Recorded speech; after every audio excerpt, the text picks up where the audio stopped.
Cancer మహమ్మారి ఎంతో మంది ప్రాణాలను బలి తీసుకుంది. సామాన్యుల నుంచి సెలబ్రిటీల వరకు కూడా దీని బారిన పడుతూ ఉన్నారు. కన్నడ స్టార్ హీరో శివరాజ్ కుమార్ కూడా ఈ క్యాన్సర్ మహమ్మారి బారిన పడిన విషయం మనందరికీ తెలిసిందే. అయితే తాజాగా ఆయన క్యాన్సర్ నుంచి కోలుకుంటూ ఉన్నారు. ఈ క్రమంలో ఆయన క్యాన్సర్ ను ఎలా జయించారు, ఎంత దృఢ సంకల్పంతో ఉన్నారు, క్యాన్సర్ నిర్ధారణ అయిన తర్వాత ఎలాంటి జాగ్రత్తలు తీసుకున్నారు అనే అంశాలను వివరిస్తూ క్యాన్సర్ తో ఆయన పోరాడిన తీరును ఒక డాక్యుమెంటరీ రూపంలో తీసుకొస్తూ ఉన్నారు.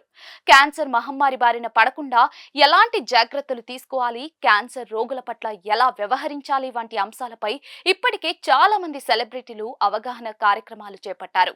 ఇప్పుడు శివరాజ్ కుమార్ కూడా క్యాన్సర్ కు సంబంధించి విదేశాల్లో చికిత్స తీసుకుంటూ మహమ్మారిపై ఆయన పోరాటాన్ని తెలియజేసేలా ఓ డాక్యుమెంటరీకి సంకల్పించారు.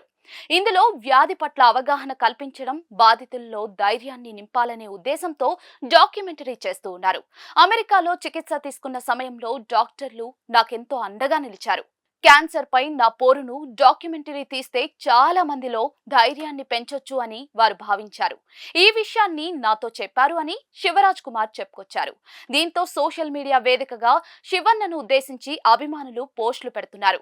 క్యాన్సర్ ను పూర్తిగా జయించి మరిన్ని అవేర్నెస్ కార్యక్రమాలు చేపట్టాలని కోరుతూ ఉన్నారు. ఇక సామాజిక సేవలో రాజ్ కుమార్ ఫ్యామిలీ ముందుంటుందని చెప్పాల్సిన పని లేదు. ఇప్పటికే ఎన్నో సేవా కార్యక్రమాలు నిర్వహిస్తూ ఉన్నారు. అనాథ పిల్లలకు, వృద్ధులకు, విద్యార్థులకు తాము చేయాల్సిందల్లా చేస్తూనే ఉన్నారు. ఇలాంటి విషయాల్లో దివంగత నటుడు శివరాజ్ కుమార్ సోదరుడు పునీత్ రాజ్ కుమార్ మరింత దాతృ హృదయంతో వ్యవహరించేవారు.